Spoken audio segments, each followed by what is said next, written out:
Welcome back, and this is Wisconsin Shoe Guy. Today we're going to take a look at a very interesting brand. The brand is based out of Austria, but the shoes are made in Budapest. And today we're also going to refer to a wonderful book about shoes called Shoes, The Art of Male Footwear by Hugo Jacquemet and Sonia Glynn. The shoes that I have here are mine. And these are ones that I custom designed using their MTO program. They have a lot of really interesting designs and available on the site. Now, I will tell you that the fit on these is very precise to my foot because I had a custom last done, but they do have just plain ready-to-wear sizes. The great thing about doing a custom last, and this is my first experience doing it, is you pay a couple $100 to do the last, and you can tweak it for each shoe design. But when you are actually looking at the shoes after you have done your first one, you just order them and they're automatically built on your last. It's a very, very cool program. Now, St. Crispins doesn't stock shoes. They pretty much make everything to order. So doing a made to order versus doing a stock is not a difference in the amount of time that it takes. If you're looking to upgrade leather, which I did on these, there is an upcharge. This is bison. These are Russian calf.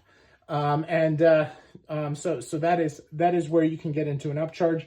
You also pay extra for, different small details, like if you want your initials, if you want toe plates, if you're looking for Norwegian welts.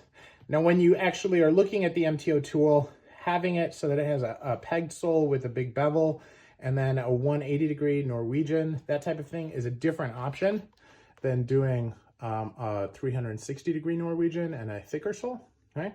So different options there for you, so you can depend on it. You also can choose your last, and what I did with this is I chose the B chisel last on this, and you can see that has a very sharp chisel, a very sharp toe, and more of an aggressive last than I think they would normally do for this shoe. A lot of times this shoe is made on this last, which is the classic last, and really like the way it came out. It's always a little bit of a risk when you're doing MTO for shoes because you have to really envision what it's going to look like in your own mind.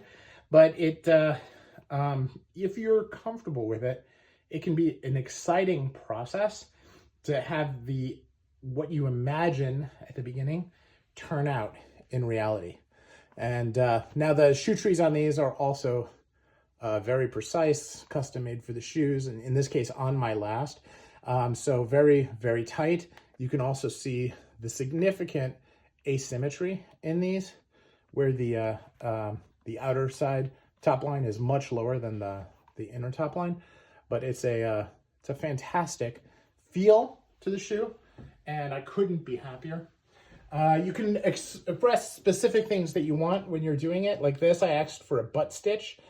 This can be an outer stitch so that it matches the apron. You can really ask for specific things that you want with these. And even if you have a custom last, you can say, hey, can you take 2 millimeters off of the facing so that I have a little bit more of a gap?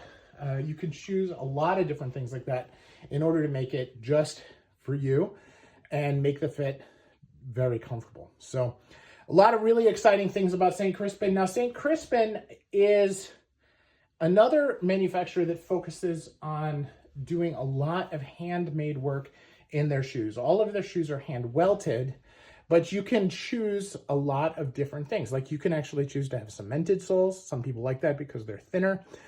You can actually, they do machine stitch the sole, and so you can see that line there. That is machine stitched, but the rest of the shoe is all done by hand.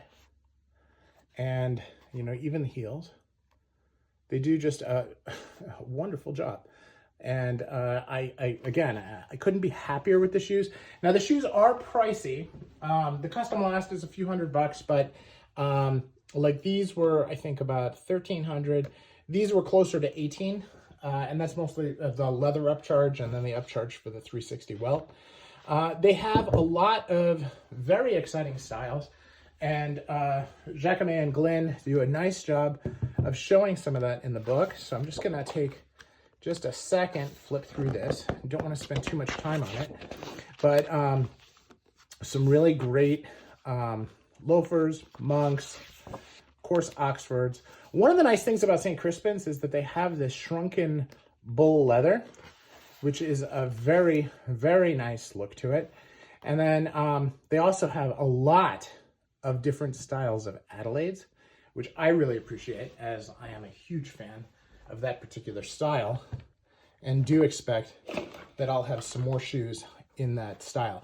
Now, on the trees themselves, you have some options. You can have a hollow tree like this, okay, which is very light.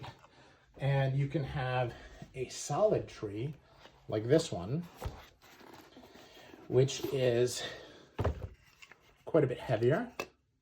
Still has the proportions to the last, as I talked about before, are there. And really what's nice about the trees, and I can't overstate this enough, is that they are beautiful works of art in their own right.